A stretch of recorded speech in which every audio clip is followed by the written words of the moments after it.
Bonjour, j'espère que vous allez très très bien. On dit trop l'habitude de dire hello, donc je dis bonjour. Nous continuons notre périple en matière d'échéance des obligations fiscales en Côte d'Ivoire. Aujourd'hui, nous ferons la part belle à l'impôt sur le revenu des valeurs mobilières. Mais les gars, vous connaissez la chanson pour ceux qui me suivent. On partage, on like, on lâche ses pouces. Se pousse, on active la cloche et puis on informe les uns et les autres pour leur faire comprendre que il y a un concept qui est en place, qui est celui du e-conseil fiscal. Comment avoir le conseil juridique et fiscal sans se déplacer?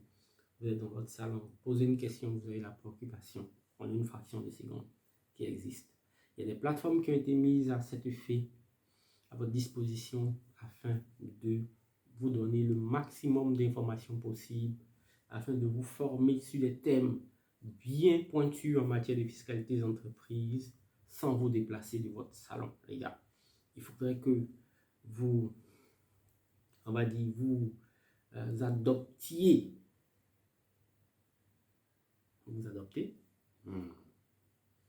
cette manière de donner le conseil parce que depuis plus de 5 ans, nous ne faisons que ressasser cela. Donc, bref,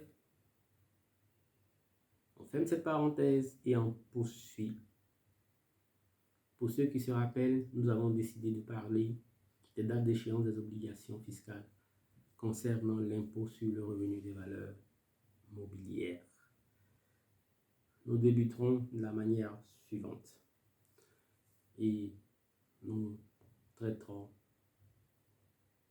cet impôt sur ce point dont nous venons de parler en 4 temps. Nous parlerons de l'impôt, du moins du paiement de l'IRVM sur les produits des obligations, emprunts et autres valeurs dont le revenu est fixé à l'avance. Ensuite, nous parlerons du paiement de l'IRVM sur les actions, parts d'intérêt et commandites. En outre, nous parlerons du paiement de l'IRVM sur les lots et primes de remboursement et sur les rémunérations des membres des conseils d'administration. Nous parlerons du paiement de l'IRVM sur les bénéfices, indemnités de fonction et rémunérations versées aux administrateurs de sociétés, compagnies ou entreprises. Donc, ce sont ces 4 temps qui retiendront notre attention dans cette capsule. Sans tarder, nous débutons par le premier. La date de déclaration et de paiement, la date d'échéance, comme je dis, la date d'échéance. Concernant le paiement de l'IRVM pour les produits des obligations, emprunts et autres valeurs dont le revenu est fixé à l'avance, la date c'est le 15 janvier en ce qui concerne les produits échus au cours de l'année précédente. Je répète, c'est le 15 janvier en ce qui concerne les produits échus au cours de l'année précédente. Nous passons au deuxième point. Le paiement de l'IRVM sur les lots et primes de remboursement et sur les rémunérations des membres des conseils d'administration. En ce qui concerne les sommes mises en paiement au cours du trimestre précédent, les dates sont les suivantes. Le 15 janvier, le 15 avril, le 15 juillet et le 15 octobre. Ici, c'est par trimestre, vous l'aurez remarqué, que les paiements se font pour ce deuxième point.